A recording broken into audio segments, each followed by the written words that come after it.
My name is Ava Hartley.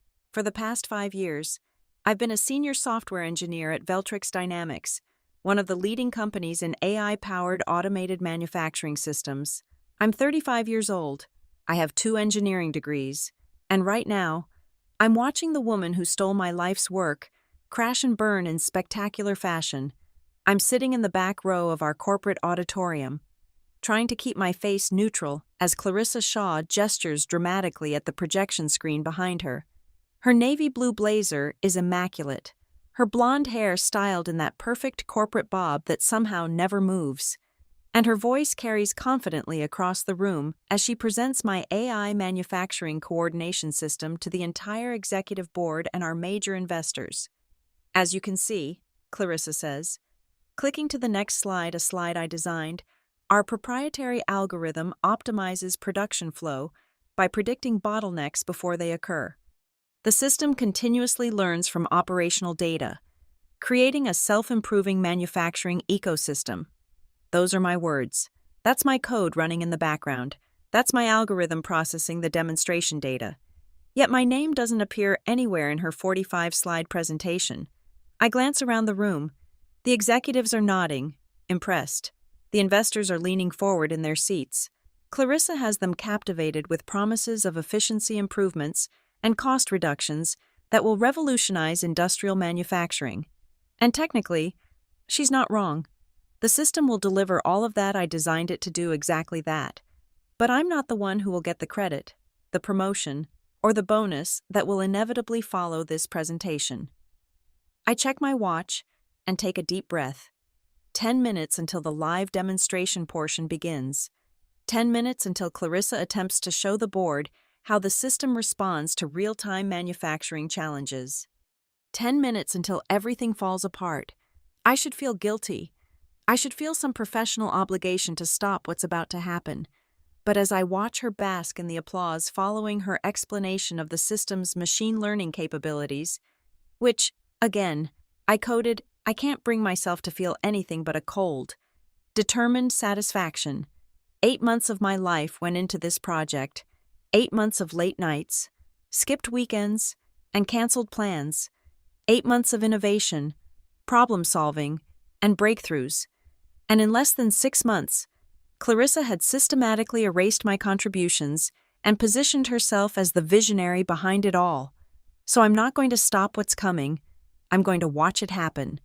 And then I'm going to walk across town to Rendrix Technologies, Veltrix's biggest competitor, and show them what the system can really do when it's in the hands of its actual creator.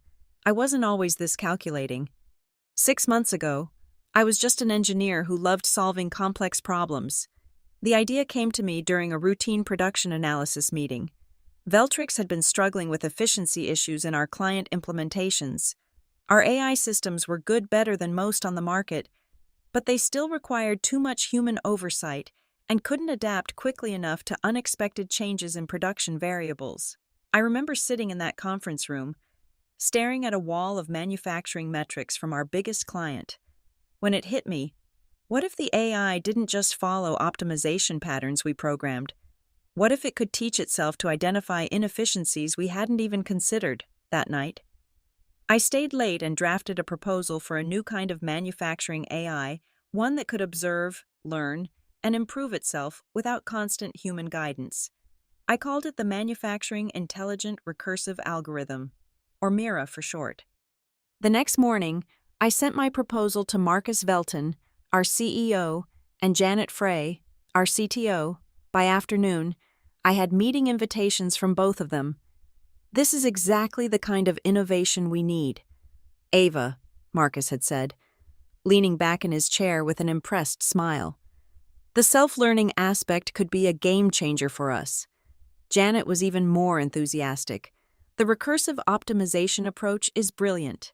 How soon can you have a proof of concept? I told them I could have something preliminary in 3 months, with a full working prototype in 6. They gave me a small team, resources, and the green light to prioritize the project. That's when Clarissa entered the picture. Clarissa Shaw was a mid-level manager who had transferred to our department from marketing about a year earlier. She had no technical background, but had quickly established herself as someone who could translate complex technical concepts for the executive team.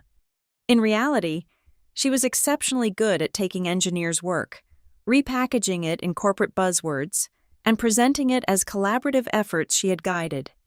3 days after my meeting with Marcus and Janet, Clarissa stopped by my desk. "Ava, I just heard about your AI project," she said, perching on the edge of my desk uninvited. "It sounds fascinating. The executive team is really excited about it. I remember being surprised she already knew about it." "Thanks. I'm just getting started on the preliminary architecture." "Well, I've been asked to help manage the project from the business side," she said, smiling broadly. "You know, interfacing with the executives, handling the reporting, making sure you have everything you need. We're going to make a great team." I should have seen the warning signs right then. Clarissa hadn't been asked to do anything she had volunteered herself after hearing about a high-visibility project. But I was focused on the technical challenges, not office politics, so I just nodded and went back to my work. The first few weeks were fine.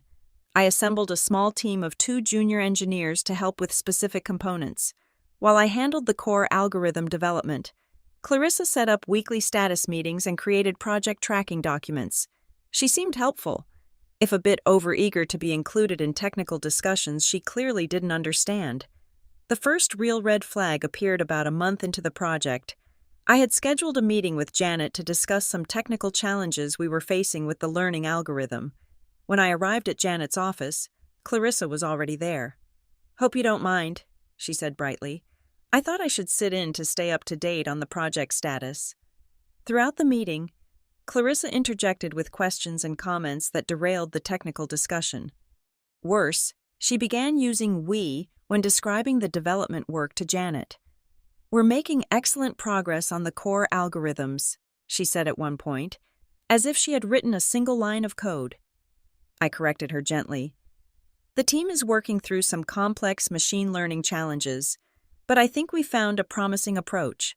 Janet seemed not to notice the distinction, and the meeting ended with action items assigned to the team rather than to specific people. After that, Clarissa began inserting herself into every aspect of the project. She started scheduling meetings with other department heads without including me. When I asked about them afterward, she would say they were just brief updates or business discussions that wouldn't interest you. 2 months into development, we had our first major breakthrough. I had been struggling with getting the algorithm to efficiently process manufacturing variables across different types of production environments. One night, while working late, I realized we could use a modified form of transfer learning to allow the system to apply insights from one manufacturing context to another without complete retraining. The next morning, I excitedly shared the breakthrough with my small technical team. We spent the day implementing a proof of concept, and by evening, we had a demonstration ready that showed how the system could adapt optimization strategies between completely different manufacturing processes. I emailed Janet and Marcus to share the news, with Clarissa copied on the email. Within minutes, Clarissa replied to all, "This is fantastic work by the team. I'll set up a demonstration for the executive committee tomorrow morning." The next morning, I arrived early to set up the demonstration, only to find Clarissa already in the conference room with Janet and Marcus. "Ah, Ava, perfect timing," Clarissa said. "I was just walking Janet and Marcus through the breakthrough the team achieved yesterday." What followed was surreal. Clarissa proceeded to present my work as if she had been intimately involved in its development. She used technical terms incorrectly, but with such confidence that neither Janet nor Marcus seemed to notice. When I tried to clarify or correct her, she would smile and say things like, "Yes, that's a more technical way of explaining what I just said." By the end of the meeting, both Janet and Marcus were congratulating the team on the progress, with special acknowledgement to Clarissa for driving the project forward. I left that meeting in a daze, unsure of what had just happened. Had Clarissa really just taken credit for my breakthrough, and had our CEO and CTO actually believed her over the next few months? The pattern intensified. Clarissa began excluding me from strategic meetings about the project. She started communicating directly with my team members, asking for updates and materials that she would then present to leadership without my input. Internal emails about the project gradually shifted from including both our names to listing only Clarissa, with me copied as an afterthought. In one particularly galling instance, I discovered that Clarissa had given an interview to a tech publication about her team's innovative approach to self-learning manufacturing AI. The article mentioned Veltrix's exciting new direction under the leadership of Clarissa Shaw, and included a quote from her about the collaborative development process she was spearheading. There was no mention of me at all. When I confronted her about it, Clarissa seemed genuinely surprised by my frustration. "Ava, this is how corporate visibility works," she said, as if explaining something to a child. "The executives don't want to hear from engineers, they want to hear from managers who can put technical achievements into business context. I'm helping your work get the recognition it deserves." "By taking credit for it?" I asked incredulously.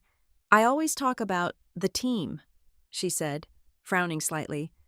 "I've never claimed to have developed the algorithm myself. But you're positioning yourself as the project leader when you're supposed to be supporting the actual development team which I lead." Clarissa's expression hardened momentarily before she forced a smile. "I think you're being a bit sensitive. Ava, we all know you're doing the technical work, but this project needs someone who can communicate its value to the business. That's my contribution." I walked away from that conversation seething but also increasingly aware of my naivety. While I had been focused on solving technical problems, Clarissa had been playing a different game entirely, one of perception and politics, and she was winning. The final straw came 4 months into the project. I had been working on a crucial component of the system, the ability to self-correct when it encountered unexpected manufacturing variables. This was the feature that would truly set our system apart from competitors. After weeks of work, I had finally created an elegant solution that worked seamlessly. I documented my approach carefully and shared it with my team members for testing. I also sent a detailed email to Janet explaining the breakthrough and its significance for the project. As usual, I copied Clarissa. The next day, I received a meeting invitation from Marcus's assistant for a Mira project strategic review scheduled for the following morning. Clarissa was listed as the meeting organizer, but my name wasn't even on the attendee list. I forwarded the invitation to Clarissa with a simple question: was this an oversight? Her reply came an hour later. "This is a high-level strategic discussion about market positioning and rollout timing. Janet suggested keeping it focused on the business aspects rather than technical details. I'll update you afterward on any decisions that affect development." I stared at that email for a long time, feeling something shift inside me. This wasn't just office politics anymore. This was my life's work being systematically co-opted, and I had been letting it happen. That night, I didn't go home after work. Instead, I sat in my office with the lights off, thinking I could escalate the situation to HR. But what would I say that a manager was taking too much credit for a project? Without explicit evidence of misconduct, it would look like professional jealousy on my part. I could confront Marcus or Janet directly, but Clarissa had been carefully cultivating her relationships with them for months. Would they take the word of an engineer over a manager they now saw as driving a key strategic initiative? As I sat there in the dark, a new idea began to take shape, one that had nothing to do with internal complaints or confrontations.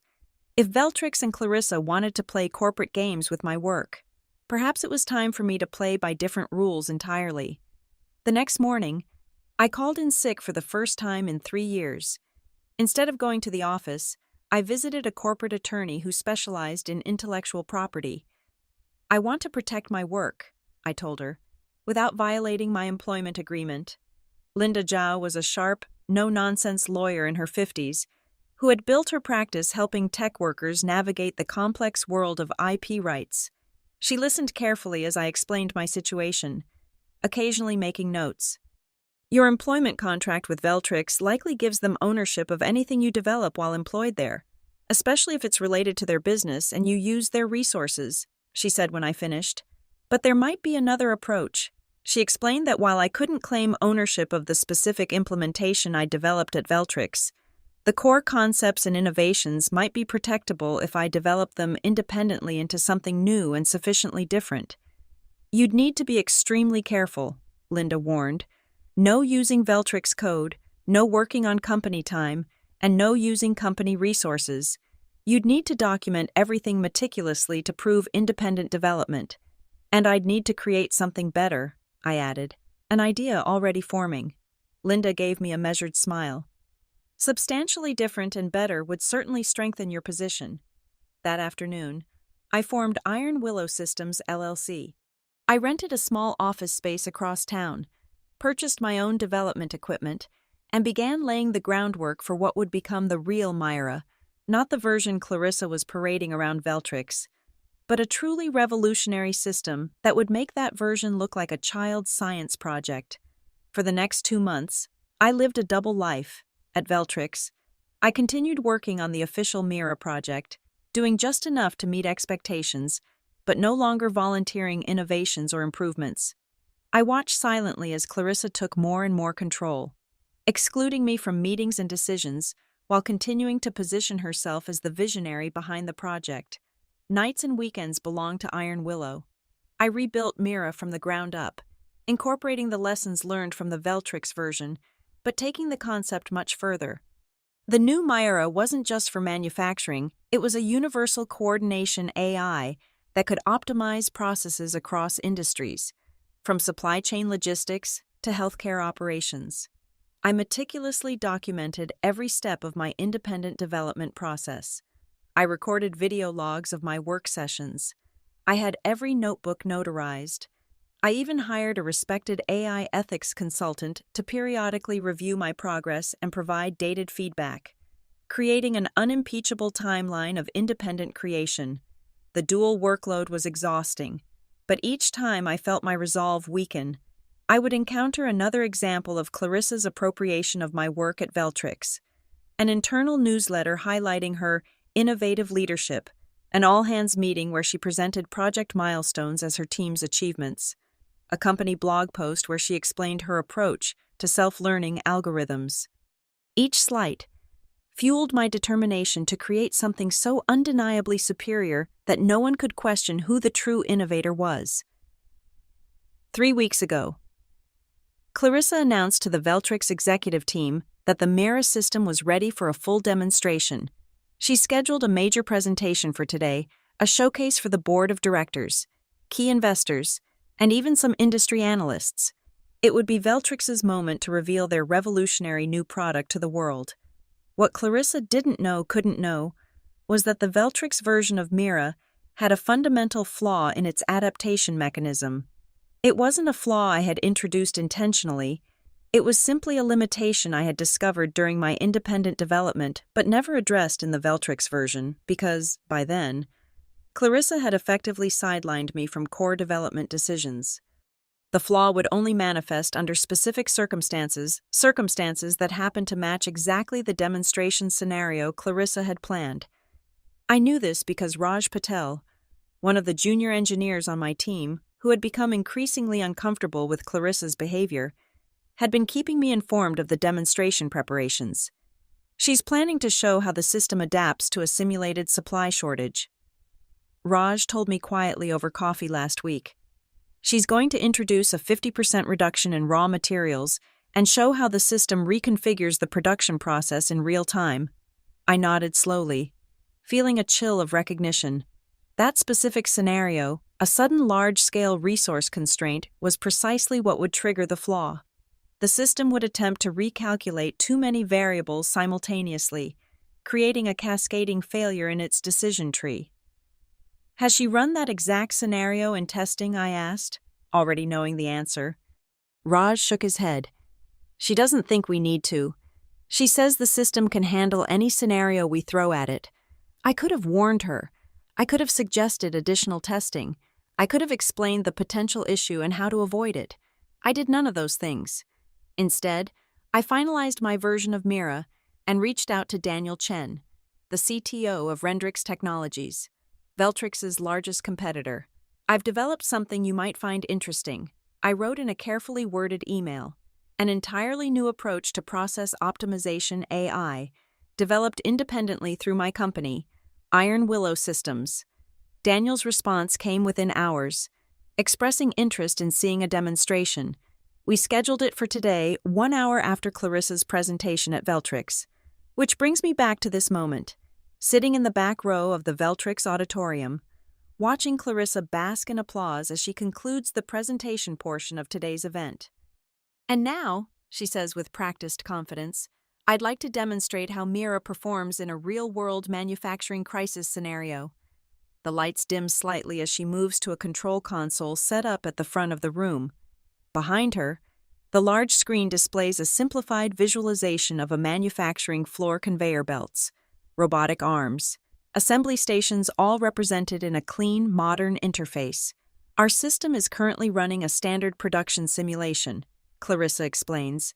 Everything is operating at optimal efficiency, but what happens when disaster strikes? She presses a button on the console with theatrical flourish. On the screen, a warning flashes: supply chain disruption, raw materials, reduced by 50%. In a traditional manufacturing environment, this kind of disruption would cause production to halt while human managers redesign the entire process. Clarissa continues, but watch what happens with Mira. The visualization shows the simulated factory beginning to reconfigure itself. Robotic arms adjust their patterns. Conveyor speeds change. Assembly priorities shift. For about 30 seconds, everything seems to be working as intended. Clarissa is narrating the changes with growing excitement, pointing out how the system is intelligently reallocating resources to maintain production of high-priority items while minimizing waste. Then it happens. First, a small error message appears in the corner of the screen. Clarissa doesn't notice it, continuing her enthusiastic explanation. Then another error appears, and another. Suddenly, the entire visualization freezes. The error messages multiply, filling the screen with red warnings.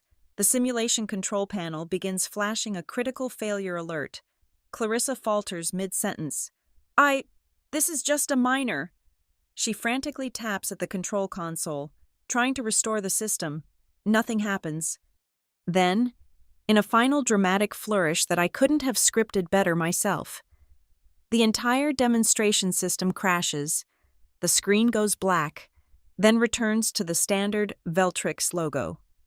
The auditorium falls silent. Marcus Velton stands up from his seat in the front row, his expression a mixture of confusion and anger. Clarissa, what's happening? It's just a temporary. The system is very complex, and sometimes during demonstrations. Clarissa stammers, her composure completely shattered. Janet Frey joins Marcus at the front. Has this happened in testing?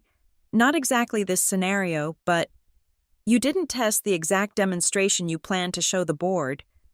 Janet's voice is incredulous. The system should be able to handle any scenario, Clarissa insists, her voice rising slightly. That's what it was designed to do. From my seat in the back, I can see the executives exchanging concerned glances. The investors are whispering to each other. This is not the revolutionary technology showcase they were promised. Marcus attempts to salvage the situation. Perhaps we should take a short break while the technical team resolves this issue. Clarissa, can you get Ava and the engineers to take a look? And there it is, the moment Clarissa has been dreading. After months of sidelining me, she's now forced to acknowledge that she needs my technical expertise. She scans the room, finally spotting me in the back row. Ava, can you come help with this? Her voice is tight, her smile strained. I stand up slowly, gathering my things. I'm sorry, Clarissa, but I have another appointment I can't miss. I'm sure you and your team can figure it out. I emphasize those 2 words just enough that she understands the message. Her face pales slightly. But you're the lead engineer, she says, an edge of panic in her voice. Am I ask innocently. That's not what the project documentation indicates, or the press releases, or your presentation today. The room has gone uncomfortably quiet. Everyone is watching our exchange. This isn't the time for, Clarissa begins, but I cut her off. You're right, it isn't. Good luck with your demonstration. Clarissa, I'm sure you'll figure it out, since you understand the system so well. I walk out of the auditorium without looking back, feeling the weight of dozens of stares. As the door closes behind me, I hear Marcus beginning to ask questions about the system's stability and readiness for market, questions that Clarissa cannot answer.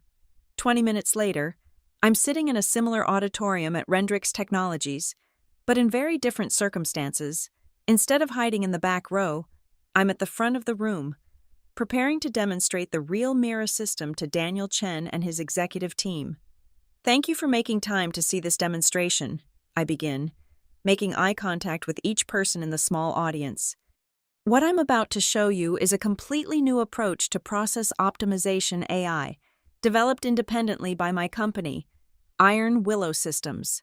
I explain the core concepts behind Mira clearly and concisely, being careful to emphasize how it differs from existing solutions on the market, including anything Veltrix might eventually bring to market. I walk through the technical architecture without dumbing it down, and Daniel and his team follow along with genuine interest and intelligent questions. When it's time for the demonstration, I don't resort to theatrics. I simply show the system responding to increasingly complex challenges, including the exact scenario that crashed Clarissa's demonstration. Mira handles it flawlessly, not only maintaining critical production, but actually improving overall efficiency by discovering novel approaches to resource allocation. When I introduce additional complications, equipment failures, staffing shortages, quality control issues, the system adapts in real time, continuously learning and improving its response strategies. By the end of the hour-long demonstration, Daniel and his team are visibly impressed. This is remarkable technology, Ava, Daniel says, as the lights come back up. What are your plans for it? I'm looking for the right partner to bring it to market, I reply honestly. A company that understands its potential and has the resources to implement it at scale. And how did you develop this independently? This level of innovation usually requires substantial resources. I smile slightly. I've been working in this field for a long time. Sometimes the best innovations happen when you strip away corporate constraints and focus purely on solving the problem the right way. Daniel nods thoughtfully. I'd like to continue this conversation. Would you be open to discussing partnership options? I would, I say, feeling a weight lifting from my shoulders. I think Iron Willow and Rendrix could do something extraordinary together. As we shake hands, my phone buzzes with notifications. I ignore it for now, focusing on answering the technical questions Daniel's team has about Mira's capabilities. It's only later, sitting in a coffee shop after the meeting, that I check my messages. There are several missed calls and texts from Raj, updating me on the aftermath of Clarissa's failed demonstration. Complete disaster. One message reads, "Board meeting called to discuss project viability. Clarissa blaming technical team for last-minute changes." Another message, sent an hour later. "Janet asking where you are. Clarissa suggested you sabotage the demo." I smile grimly at that. Of course she would try to shift the blame. It's what she's always done. The final message from Raj is the most interesting. Marcus asking to see all project documentation and code commits. Janet reviewing development history. So they're finally looking at who actually built the system. It's too late for Veltrix. But at least the truth will come out internally. My phone rings. It's a number I don't recognize. I consider ignoring it but decide to answer. Ava Hartley. "Ms. Hartley, this is Simon Blackwell, VP of Operations at Veltrix Dynamics." His voice is formal, controlled. "Marcus Velton has asked me to reach out to you regarding today's demonstration issues." "I'm no longer involved with that project, Mr. Blackwell," I reply calmly. "As I'm sure the development records will show, I was removed from key decisions months ago." "That's becoming apparent," he says after a pause. "Marcus would like to meet with you tomorrow to discuss the situation and potential remedies." "I'm afraid I have a full day of meetings tomorrow," I say, thinking of my scheduled follow-up with Daniel and the Rendrix legal team. And to be frank, I'm not sure what there is to discuss at this point. "Ava, Ms. Hartley, there may have been some unfortunate misunderstandings regarding project attribution. Marcus is very interested in correcting any oversights that may have occurred. I almost laugh at the corporate doublespeak. Oversights, misunderstandings, as if Clarissa's systematic campaign to steal credit for my work was just an administrative error. Please tell Marcus I appreciate his concern, but I've moved on to other opportunities. I pause, then add, I suspect Veltrix will need to do the same regarding Mira. The current implementation has fundamental flaws that would take months to address. There's a long silence on the other end of the line. I see, Simon finally says. May I ask what other opportunities you're pursuing? Nothing I can discuss at this time, I reply, but I'm sure you'll hear about it soon enough. After ending the call, I sit back and consider my position. Things are moving quickly now. By tomorrow, Veltrix will fully understand what they've lost. By next week, when the partnership with Rendrix is finalized, the industry will begin to understand it too. My phone buzzes again, an email from Clarissa. The subject line reads simply, "We need to talk." I open it, curious about what she could possibly say now. Ava, I don't know what happened with the demonstration today, but we need to resolve this situation immediately. The board is asking questions I can't answer about the technical implementation. I need your help to salvage this project. Can we meet privately to discuss how to move forward? I'm sure we can work out any misunderstandings about project contributions. The email continues with vague promises about ensuring proper recognition and the potential for joint leadership of the project moving forward. It's a desperate attempt to save herself, not a genuine acknowledgement of what she did. I delete the email without replying. 3 weeks later, I'm sitting in a conference room at Rendrix headquarters, finalizing the partnership agreement between Iron Willow Systems and Rendrix Technologies. The terms are better than I could have hoped for substantial upfront payment for the Myra technology, ongoing royalties from implementations, and a key advisory role for me in further development while maintaining my independence through Iron Willow. Daniel slides the signed contract across the table to me. Welcome to the future, Ava. I think we're going to change the world with this technology. I sign my name and feel a sense of closure. That's the plan. As we're wrapping up the meeting, Daniel's assistant knocks and enters. I thought you might want to see this, she says, handing Daniel a tablet. He glances at it, eyebrows rising, then passes it to me. It's a business news article with the headline, Veltrix Dynamics announces restructuring amid project failure, Shaw and others out. The article details how Veltrix's much-anticipated AI manufacturing system had proven fundamentally flawed during final testing. As a result, several key executives and project leaders, including Clarissa Shaw, had been separated from the company. The article also mentions that Veltrix's stock had dropped 15% following the news. Tough break for your former employer, Daniel comments. Watching my reaction, I hand the tablet back with a neutral expression. The technology business can be unforgiving. Indeed. He studies me for a moment. You know, we've heard through the grapevine that Clarissa Shaw has been telling people she was the victim of sabotage, that a resentful engineer deliberately undermined her project. I meet his gaze steadily. The development records would show otherwise. The flaws in Veltrix's system were architectural, built into its foundation months ago. No last-minute sabotage could have created those issues. Daniel nods slowly. That's what our technical team concluded when they compared it to your implementation. Your version seems to have anticipated and solved problems the Veltrix system never even recognized.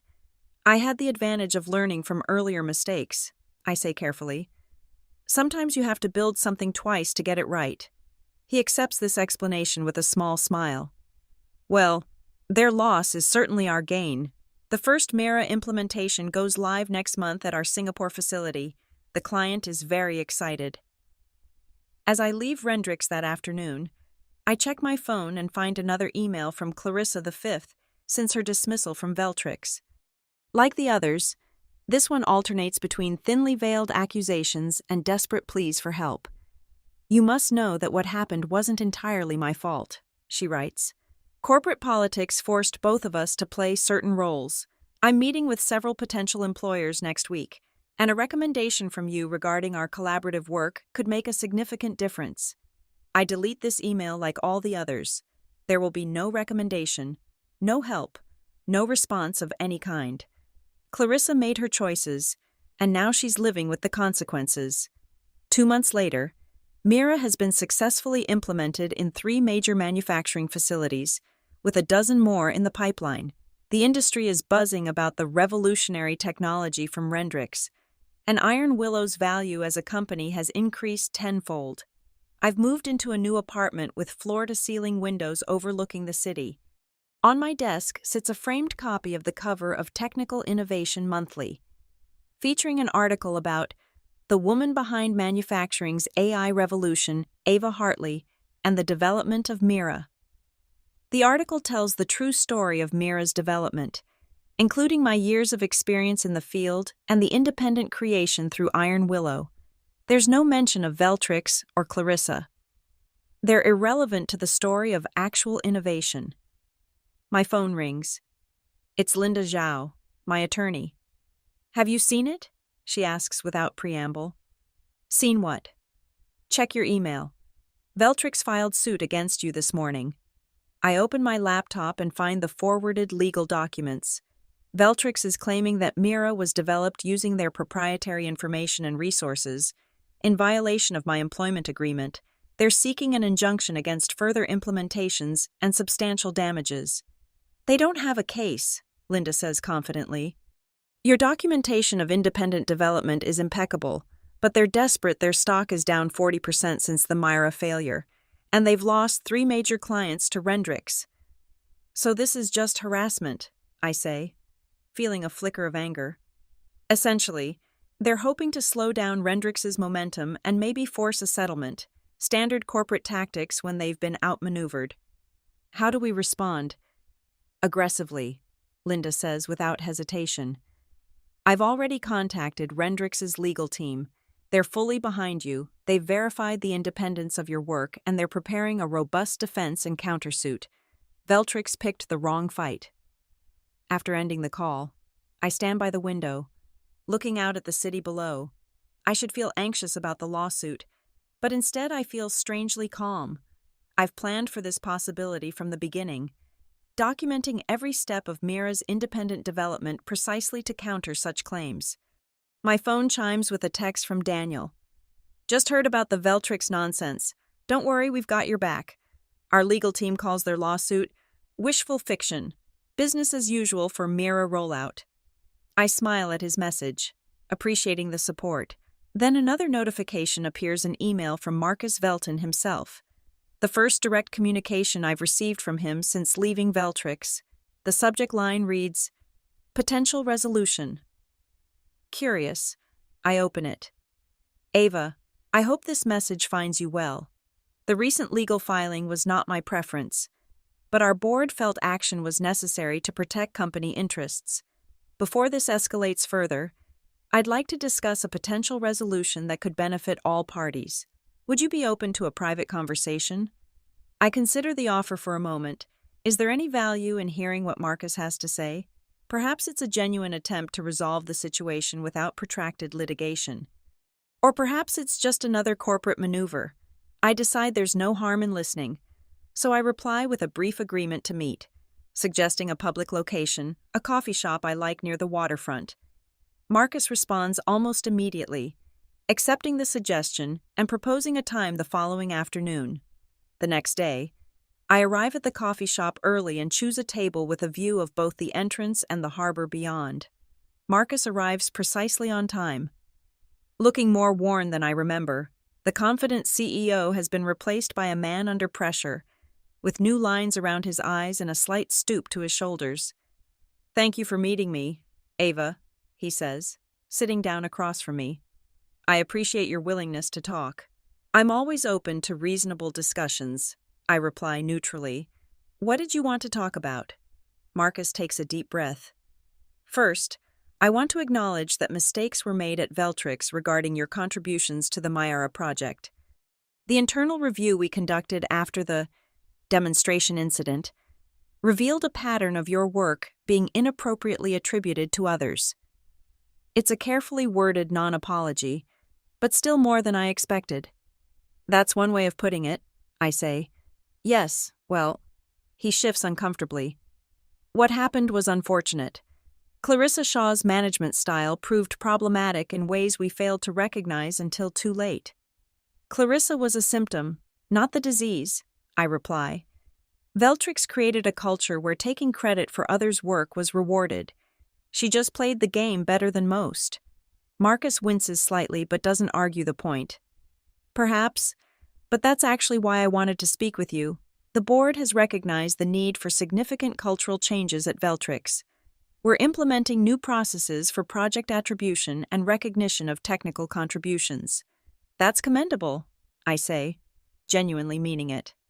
But what does it have to do with your lawsuit against me? He leans forward. Ava, the lawsuit is a negotiating position, not a vendetta. What we really want is to bring you back to Veltrix in a leadership role. You could help us rebuild our approach to innovation while we drop the litigation and offer appropriate compensation for the oversights regarding Mira. I stare at him, momentarily speechless. Of all the possibilities I had considered, this wasn't one of them. You want me to come back? I finally ask. After everything that happened, with a substantial promotion and equity package, Marcus confirms, you'd have direct reporting lines to the executive committee and full authority over technical direction in your division. And what about my partnership with Rendrix? Marcus waves a hand dismissively. Part of the negotiation, we could discuss licensing arrangements, technology sharing, or other accommodations. I sit back, processing the offer. On the surface, it's what I wanted all along: recognition of my contributions, a leadership position, the ability to drive technical innovation. But that was before Clarissa, before Iron Willow, before I discovered what I could accomplish on my own terms. I appreciate the offer, Marcus, I say after a long moment. But I'm not interested in returning to Veltrix. My work with Rendrix and Iron Willow is just beginning, and I believe it's where I can make the greatest impact. He looks genuinely surprised. You're turning down a senior leadership position. The compensation package would be extremely generous. It's not about the money or the title, I explain. It's about working in an environment where innovation is truly valued and properly attributed from the start. I found that at Rendrix, and I'm not willing to give it up. Marcus sits back, studying me with new respect. I underestimated you, Ava. Not just your technical abilities, but your resolve. Many people have, I acknowledge. It's not a mistake I recommend repeating. So where does this leave us with the lawsuit? I meet his gaze directly. Drop it. It's meritless. As your legal team has surely informed you, I have exhaustive documentation of Mira's independent development. Fighting this will only cost Veltrix more money and public goodwill. He considers this, then nods slowly. I'll bring your response to the board, for what it's worth. I think they'll agree that pursuing this further isn't in anyone's best interest. As he stands to leave, Marcus extends his hand. Despite everything, I wish you success, Ava. You've earned it. I shake his hand firmly. Thank you. I hope Veltrix finds its way forward as well. 3 days later, Linda calls to inform me that Veltrix has withdrawn their lawsuit. A week after that, they announce a strategic restructuring to focus on their core business areas, effectively abandoning their attempts to compete in the advanced AI manufacturing space. Life moves on. Iron Willow grows from a one-woman operation to a respected boutique AI firm with 15 employees. Our partnership with Rendrix expands to include applications of Mira technology in healthcare, logistics, and energy management. My name appears regularly in industry publications discussing the future of AI and process optimization. 6 months after the failed Veltrix demonstration, I'm invited to speak at the International Conference on Industrial Automation, the industry's most prestigious annual event. My presentation on Mira's adaptive learning mechanisms and cross-industry applications draws the largest audience of the conference. As I'm gathering my materials after the talk, a conference organizer approaches me. Ms. Hartley, there's someone who's been waiting to speak with you. I turn, half expecting to see Clarissa or someone else from my Veltrix past. Instead, I find myself face to face with Dr. Elena Mirova, the legendary AI pioneer whose early work on recursive learning algorithms had inspired aspects of Mira. Dr. Mirova, I say, genuinely surprised. It's an honor to meet you. The honor is mine, she replies with a warm smile. Your work with Mira represents the kind of practical application of theoretical principles that I've always hoped to see. You've taken concepts that existed mainly in academic papers and transformed them into systems that solve real-world problems. We talk for nearly an hour, discussing the theoretical underpinnings of Mira and potential future directions for the technology. As our conversation winds down, Dr. Mirova mentions that she's chairing a committee to select the recipients of the Kaufman Prize for Innovation in Applied Artificial Intelligence, one of the field's highest honors. I would be very interested in seeing a nomination for your work on Mira, she says meaningfully. The deadline is next month. 2 months later, I'm standing on a stage accepting the Kaufman Prize, looking out at an audience of the most respected names in the field. My acceptance speech is brief, focusing on the technical challenges overcome in Mira's development and expressing gratitude to those whose theoretical work made it possible. I don't mention Veltrix. I don't mention Clarissa. They're footnotes in a story that has moved far beyond them. At the reception following the award ceremony, I find myself surrounded by well-wishers and potential collaborators. Academic researchers want to discuss Mira's theoretical implications. Industry representatives want to explore potential applications in their fields. It's a heady experience, being recognized not just for commercial success, but for genuine innovation. As I'm speaking with a professor from MIT about Mira's potential applications in climate modeling, I notice a familiar figure hovering at the edge of the crowd. Clarissa Shaw, looking significantly less polished than I remember, is watching me with an unreadable expression. I excuse myself from the conversation and approach her, curious about what would bring her to this event. Clarissa, I say neutrally, I didn't expect to see you here. I'm sure you didn't, she replies, her voice tight. I'm working with NeuroSync now, junior business development role. They sent me to the conference to scout potential partnerships. NeuroSync is a small, struggling AI firm known more for aggressive marketing than technical innovation. It's quite a step down from her director-level position at Veltrix. I see, I say, unsure what else to add. An uncomfortable silence stretches between us until Clarissa finally speaks again. Congratulations on your award, she says, the words clearly costing her something. The technology is impressive. Thank you, I reply simply. She takes a deep breath.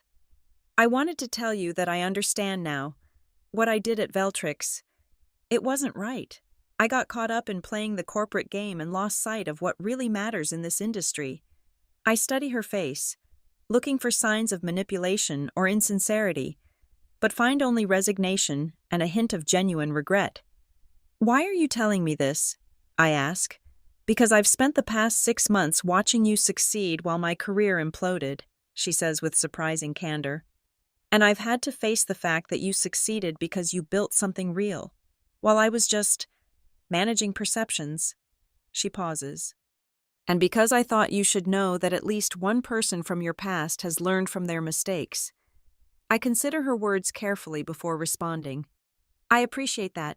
Clarissa, genuinely, she nods, then gestures vaguely toward the crowd. I should go.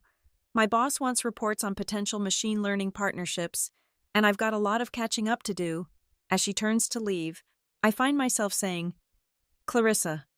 She pauses, looking back at me. The most valuable thing I learned at Veltrix wasn't technical. It was understanding the difference between seeming successful and being successful. I hope you find your way to the latter. A ghost of a smile touches her lips. Working on it. Good luck with Mira's next phase. The industry's watching, and with that, she disappears into the crowd, leaving me with an unexpected sense of closure. 1 year after receiving the Kaufman Prize, I'm sitting in the back row of an auditorium at the Global Tech Summit, watching a presentation on the future of AI in global manufacturing.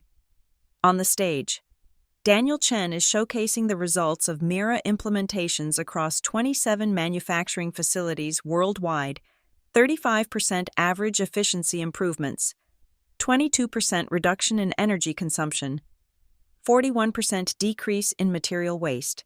The system that began as my response to corporate politics has become a global force for manufacturing optimization, saving resources and reducing environmental impact while improving productivity.